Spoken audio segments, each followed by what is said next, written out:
بسم الله الرحمن الرحيم. اللهم صل على سيدنا ومولانا محمد وعلى آل سيدنا ومولانا محمد وبارك وسلم وصلى على رب زدني علما رب اشرح لي صدري ويسر لي امري واحلل عقدة من لساني يفقهوا قولي. مصنف رحمة الله عليه اصول الشرع ویچ اصول الشرع دریری سلورم بګه قیاس ته خبر اتر شوې درې کم دي سلورم بګه جدا ولي ذکر کو د اصل او رابع اکثر الله رابع قید له بولو څه فائدہ وا او دغه ټول خبره تر مخکې شوې ده. بیا د هر تعریف شروع کړو چې د هر تقسیم تعریف په کومه د اقسامو نو د کتاب الله تعریف کړو څنګه تعریف ته القرآن المنزل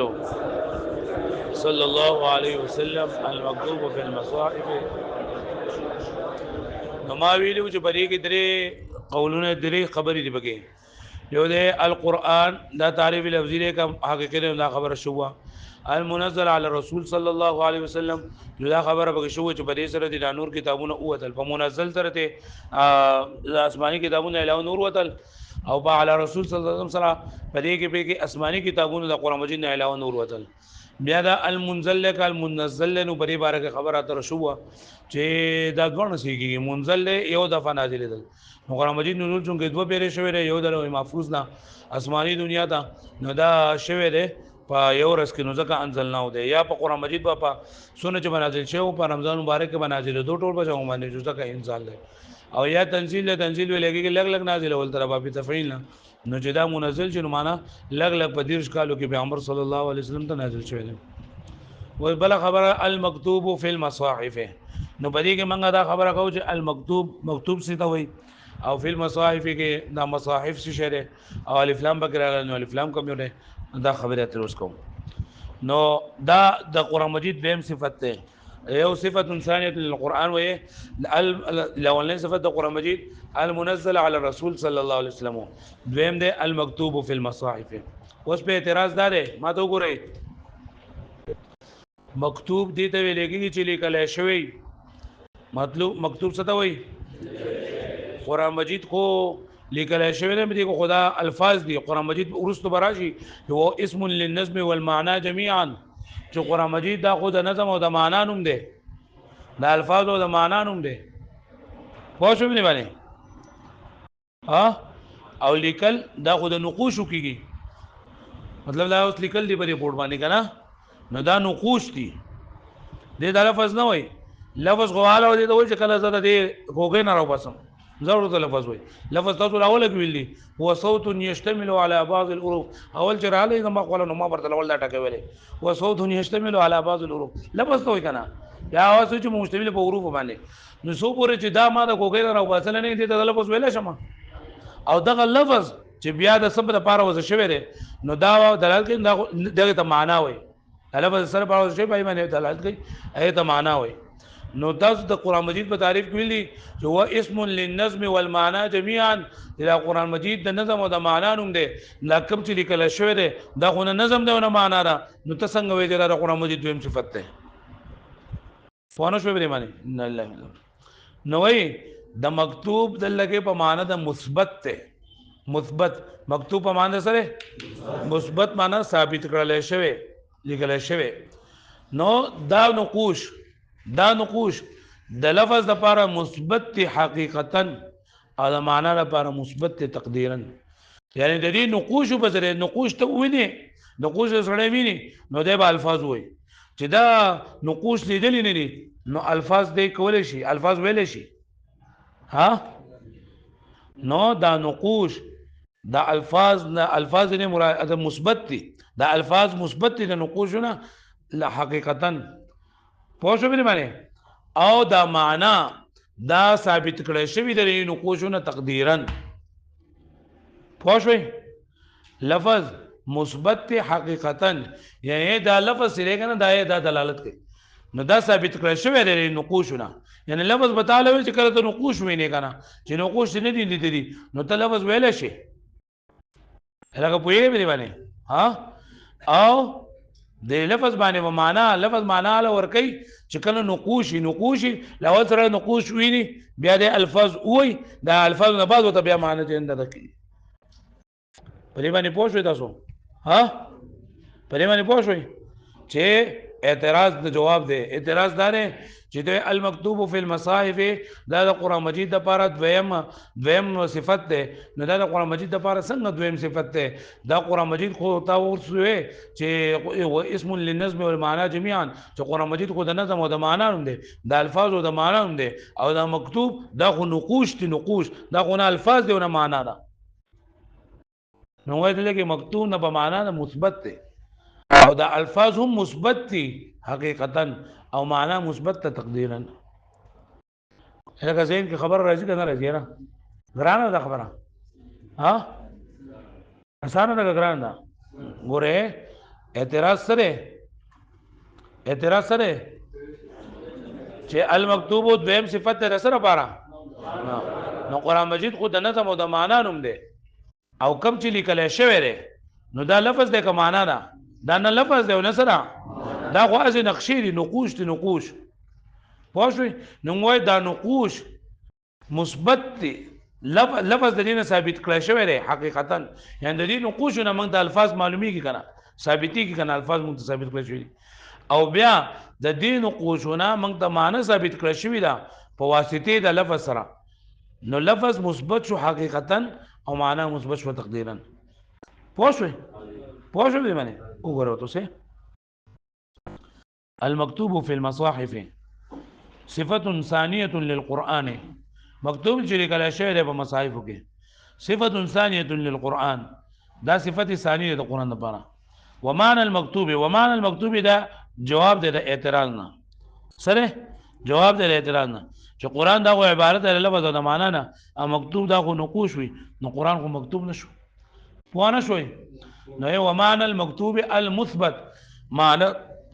نو مکتوب دا ثابت کړی شوی لأن المكتوب في الحقيقة هو النقوش دون اللفظ والمعنى دغه چې دا مکتوب یعنی کوم چې لیکل شوی نو دا په حقیقت کې نقوش وي نه لفظ وي او نه معنا وي پوه شوئ وانما هو مثبتان في المصاحف او بشک دا لفظ او معنا دواړه ثابت کړی شوی دي په مصاحفو کې فاللفظ مثبت حقیقتا لفظ حقیقی طور باندې مثبت ده او معنا مثبت ده تقدیرا یعنی حقیقتا دا چې تا نقوش ولیدل نو نقوش نه ډایرکټ تا د الفاظ ثابت کړی شول او نقوش سری ولیدل نو معنا دې ثابت شوله خو لاول دې نقوش ولیدل بیا الفاظ بیا معنا نو چونکې د نقوشونه د الفاظ ډایرکټ ثابتېږي نو دا حقیقتا ده او د نقوشونه د معنا په منځ کې په واسطه د الفاظ وراله نو دا مثبت تقدیرا پوه شوئ په دې خبره باندې پوه شوئ وز دا خبره ده چې په المصاحف کې الف لام کم یو الف لام ده په دې کې اتفاق ولدي یو قول دا چې دا الف لام جنسي ده بل قول دا چې دا الف لام عهدي ده ابو ما تاسو بیا ورستو وایسم کړو چې زه به دې غلط شوم ما دا ویلو چې په کم ځای کې الف لام عهدي راشي نو مراد پته عهدي ذهني وی کنه دا خبره نه ده د سیدا کم ځای کې چې الف لام عهدي مطلق راشي نو مراد پته الف لام عهدي خارجي وي خارجي چې په خارج کې متعین وي او ذهني چې په پسې پځین کې په خارج کې نه وي تاسو سمې دې کریکشن مو کې تاسو کړو کنه یا بیا دي صحیح ده دل لیکم دا خبره نه په المصاحف کې الف لام جنسي ده دوی کا په الف لام ته جنسي واخلې کنه المصاحف مصاحف د مصحف جمع ده مصاحف د ابو دا ورس راځي ده ها نو کې په المصاحف کې د الف لام جنسي واخلې نو بیا به غیر قران د قران ویل شي غیر قران ته بسو ویل شي نو دا دلیل ضرر تعمیم سے ضرر نه رسېږي که ورستو نه کوي چې کنده المنقول عنه نقلا متواترا په دې سره به بیا دغه وځي په دې سره به بیا دا سوځي دغه به وځي هدا هو واللام في المصاحف للجنس او لام په مصاحف کې د جنس لپاره دی یعنی الف لام په جنسي نو چې الف لام جنسي شو نو بیا خو دا قران او غیر قران ټول ته شامل شو قران او غیر قران ټول ته شامل شو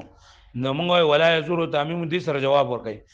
په دې کتاب کې لکه نور خو آسان دی خو په دې کې دا چې لکه درې عبارت راوړو څه مقصد دی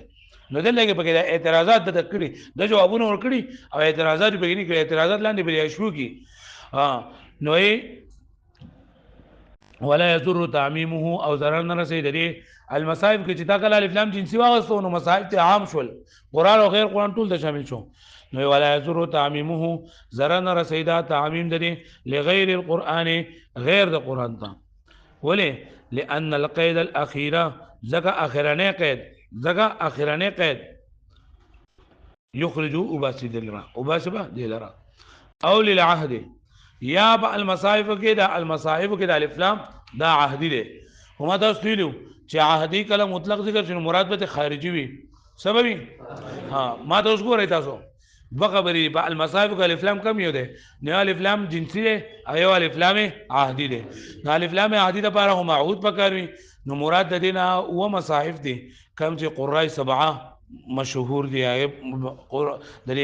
دغه قرات کم او امامان دي کنه عاصم کوفی او حمزه کسائی او علی کوفی او دغه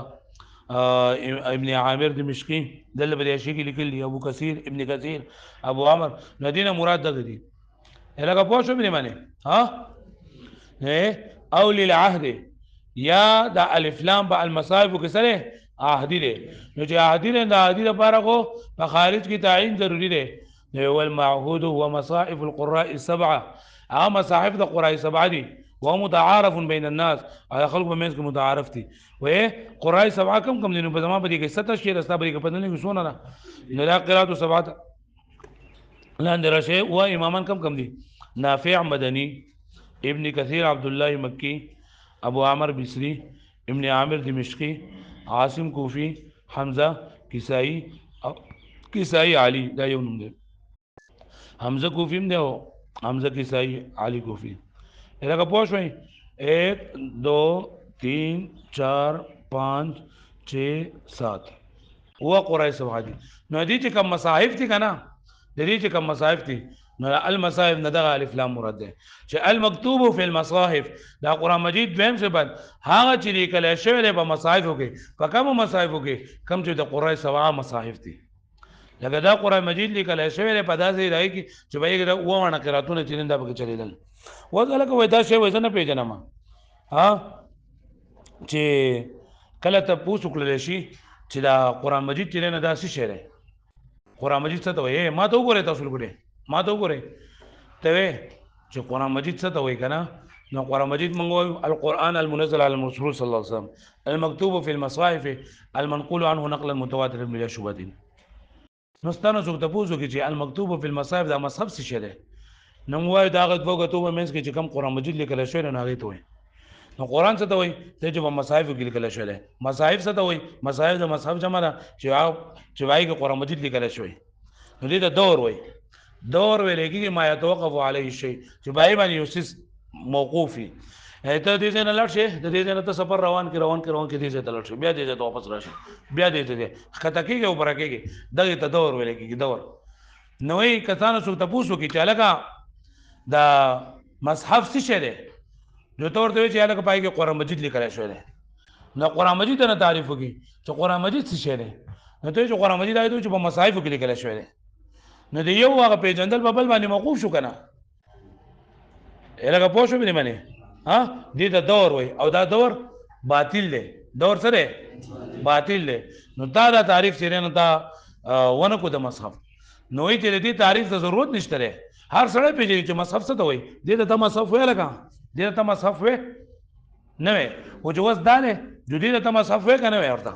ها نو دا د خلکو په منځ کې متعارف ته و دې تعریف کول د ضرورت نشته نه چې ویل شي چې مصحف څه ته وایي نو ته وایي چې ما کو دی په القرآن چې بای قرآن مجید لیکل شوی دا د دوه غتو په منځ کې د دوه غتو په منځ کې چې کوم مجموعي چې بای قرآن مجید لیکل شوی د مصحف وایي هغه به خبره باندې پوه شوي نو وایي او هو متعارف بین الناس دا د سوال مقدر نه جواب دی سوال دا دی کستانه څوک ته وځي چې هغه مصحف څه شی دی نو ته ورته چې ما کو دی په القرآن چې بای کې څه لیکل شوی دی قرآن د دوه غتو په منځ کې چې قرآن مجید لیکل شوی نو دا ته څه ویل کېږي هغه مصحف دغه څه ته وایي قرآن څه ته وایي نو ته چې المکتوب فی المصاحف چې په مصاحف کې لیکل شوی دی په دې خبره باندې پوه شئ تاسو نو دا ستاسو څوک دا ته پوښتنه چې مصحف څه ته وایي او هر سړی پیژني چې مصحف دې ته وایي دې ته نه وایي په دې خبره باندې پوه شئ تاسو دغه وایي وهو متعارف بين الناس باندې تاسو پوه شئ چې متعارف بين الناس دا د سوال مقدر نه جواب دی وهو متعارف او هغه متعارف ته دا قرآن مصحف څه ته وایي نو دا متعارف ته د خلکو مشهور دی د خلکو په منځ کې لا يحتاج الى ان يعرف محتاج نه چې تعریف کړل شي فيقال چې ویلېږي چې مصحف څه ته وایي هو ما كتب فيه القرآن چې باید قرآن مجید لیکل شوی او قرآن څه ته وایي چې په مصاحفو کې لیکل شوی حتی يلزم الدور تر دې چې لازم نشي دور نه لګي دور یو پیژندو چې د یو څه پیژندل په بل څه باندې ويحترز بهذا القيد عما نسخ تلاوته دون حكمه وي المكتوب في المصاحف سره دا فصل ثاني دی او په دې سره ته فصل ثالث ته تقریبا چې په دې سره ته هغه آیاتونه د قران مجید اوتل چې کم خو حکم باقی دی خو تلاوت منسوخ شوی دی چې حکم باقی دی خو تلاوت الګا د آیاتونه بغشته چې تلاوت منسوخ شوی دی حکم شته و یا شته پکې درې مثال لري کړي یو د الشیخ او الشیخه اذا زنایا فرجمهما نکال من الله چې شادي شوده سړی او خدای چې محسن وي کنه شادي شوده پکې یو پکې شادي شرط یو پکې حریت شرط عقل پکې شرط بلوغ پکې شرط اسلام پکې شرط او دوی ویل او کوم وسوي د خیر سره نو دا د احسان چې کوم شرایط پکې موجود وي هغه سړی او خدای چې دوانه زنا وکي او زنا په ثابت شي نو الله وی فرجموهما تاسو دا دوانه په کانو باندې ولې چې دا الله دا طرف نه ورته عذاب ورسي نو د دې آیت حکم خو باقی دی خو تلاوت منسوخ ده پوه شو مې باندې دا شان دي حضرت ابی بن کعب رضی الله تعالی عنہ هغه وی چې کچانه روزي تیر شولې او دې بیا روزي نسی نو ففي نو دی وی چې دا قضا به د رمضان په پرلپسې نسی یا دا شان دي د کفاره روزي نسی نو د کفاره روزي به د مسلسل بنسي درې ورځې روزي دا مسلسل نسی نو دا د سي حکومت دي چې دا غي ختم شوی دی حکم باقی دی او تلاوت منسوخ دی یلګه تاسو پوښتنه به دی باندې وګورئ ورته ويحترز بهذا القيد اعتراض شبه قید سره عما دا آیتنا نسخت تلاوته چې دا حکم تلاوت منسوخ شوی دی دون حکمه نه حکم داغه او د کوم آیتونه دی قوله تعالی الشيخ والشيخه اذا زنا شيخ او شیخ زنا شیخ نه مراد شادي شوده سره چې کوم دا احسان شرایط پکې موجود وي د احسان شرایط حریت عقل بلوغ اسلام او په نکاح صحیح سره وطغي کول نو اذا زنا کله چې دوانه زنا او کې فرجموهما تاسو دوانه رجم کوی تاسو ټول رجم کوی ته دوانه لرا نکالم من الله چې دا عذاب دی الله طرفنا عبرت دی الله طرفنا والله عزیز حکیم الله پاک ډېر غالب حکمت والا دی دې آیت وس تلاوت نه کیږي حکم باقی دی وان قرات ابي او د قرات د ابي رضی الله تعالی عنہ شابه قضا رمضان کوي فعده من ايام اخرى متتابعات او ونحوی نه مراد قرات عبد الله بن مسعود رضی الله عنه ده چې هغه پر کفاره د یمین کې سلف فسقیا قرآن مجید کو دغه فرمان لم یجد فسقیا ثلاثه ایام خدا متابعان قید چې دا وصل لګولې حضرت ابي دغه عبد الله بن مسعود عنه مما لم يكتب چې نه لیکل شوی په مصاحف صفحو کې هغه پوښوي نو نن سبق کې منګه یو خبره دا وکړه چې المکتوب فی المصاحف دا صفت سعین د قران لپاره نو اعتراض وکړو چې لکه دا څنګه دا صفت سعین د قران لپاره قران مجید دا خو لکه د نظم د معنا نوم دی او مکتوب دا خو نه نظم دی نه معنا ده نو لاغي جواب ورکړل شو چې رات لکه مراد د مکتوب نه مثبت ده ځکه لفظ د دینه مثبت حقیقتا معنا مثبت تقدیرا ویم موږ دا خبر وکړل چې په المصاحف کې الف لام کم یو دی الف لام جنسي له اعتراض بل چې دا خو بیا عام شو او ورستونه کې تر بدات وزي او یا الف لام احدی له مراد دینه قرای سبعه کم مصاحف تین ذات مراد دي وذ مصاحف تعریف ونه کو ودا څنګه ونه کو چې لکه خلکو په منځ کې مشهور کړه مصاحف تعریف کړه دور بل لازمي دو الګه پوښوي او په دې قید سره ته هغه آیتونه وتل چې حکم باقی د تلاوت منسوخ ته اداګه لپاره درې مثال ذکر کړل پوه نه شوي پاړو